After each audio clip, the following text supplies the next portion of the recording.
But Secretary of State Rice may have now taken the cake.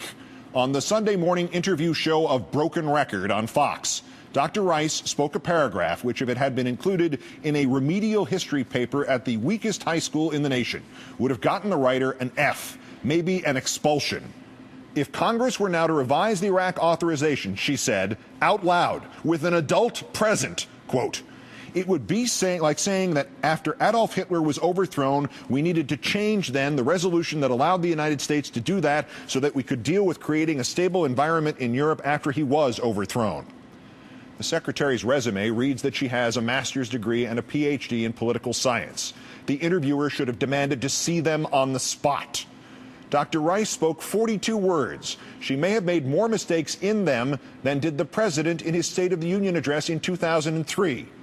There is obviously no mistaking Saddam Hussein for a human being, but nor is there any mistaking him for Adolf Hitler. Invoking the German dictator who subjugated Europe, who tried to exterminate the Jews, who sought to overtake the world is not just in the poorest of taste, but in its hyperbole. It insults not merely the victims of the Third Reich, but also those in this country who fought it and who defeated it. Saddam Hussein was not Adolf Hitler, and George W. Bush is not Franklin D. Roosevelt, nor Dwight D. Eisenhower. He isn't even George H.W. Bush, who fought in that war. The analogy is weak. It instantly begs the question of why those of the greatest generation focused on Hitler and Hirohito, but our leaders of today seem to have ignored their vague parallels of today to instead. But Secretary Rice, overthrowing Saddam Hussein was akin to overthrowing Adolf Hitler? Are you kidding? Did you want to provoke the world's laughter? And please, Madam Secretary, if you are going to make that most implausible, dubious, subjective, ridiculous comparison, if you want to be as far off the mark about the Second World War as, say, this pathetic Holocaust denier from Iran, Ahmadinejad, the Germans walked up to the front door of our State Department and said, we're at war. It was in all the papers. We already have a subjectively false comparison between Hitler and Saddam. If you still want to fool some people into thinking that Saddam was Hitler, and once we gave FDR that blank check in Germany, he was no longer subject to the laws of Congress. Stop humiliating us. Get your facts straight.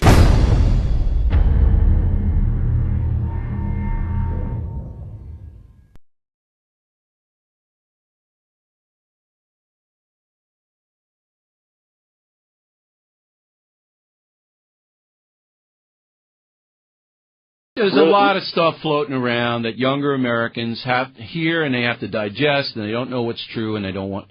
Interesting poll came out last week. The Pew Research Center asked people which journalists they admire, and it was a three-way tie for the first place. It was me, Kook, and Charles Gibson. But they also asked under 30s, your crew, Scott, who their most admired journalist was, and it was a tie between Jon Stewart and me. Now, Jon Stewart, of course, not a journalist.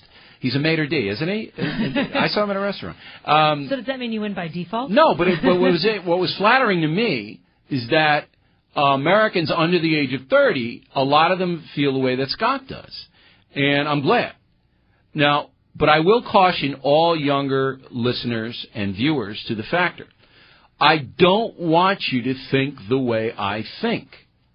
I want you to hear it, consider it, do your own research and your own thinking, and come to your own conclusions. That's the no-spin zone. See, I'm not trying to indoctrinate you or anything. I'm trying to expose the charlatans and the bad guys. That's our primary mission. And then, on the other hand, give you enough information so that you can think for yourself. See, that combination, I think, helps the country. We want an independent thinking crew to be able to come to the table and solve problems. And we want to run down and terrorize the bad guys, because the bad guys do a lot of damage to this country.